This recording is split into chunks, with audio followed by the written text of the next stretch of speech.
Alam mo ba ang nanay na laging sumisigaw? Yung laging mukhang galit, yung madaling magalit, laging namangulit, laging nagtataas ng boses. Hindi siya mapait, pagod lang siya. Isa siyang babae na mag-isang nagpalaki ng mga anak na may sirang espiritu at pusong puno ng pagmamahal. Walang pahinga, walang tulong, walang suporta na maaasahan. Hindi siya sumisigaw dahil hindi siya nagmamahal. Sumisigaw siya dahil wala na siyang maibigay, dahil pasan niya ang bigat ng buong tahanan sa kanyang balikat. Kasi kahit nandiyan ang ama, siya pa rin ang gumagawa ng lahat. Siya ay nagdarasal, lumalaban, nagsasakripisyo. Umiiyak siya hanggang makatulog sa ilang gabi, at gayunpaman, bumabangon pa rin siya tuwing umaga at nagpapatuloy.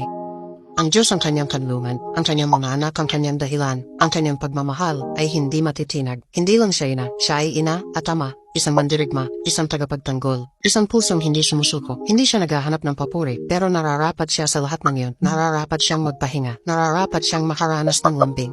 Karapat-dapat siyang marinig ang galing ng ginagawa mo, kahit walang nakakakita.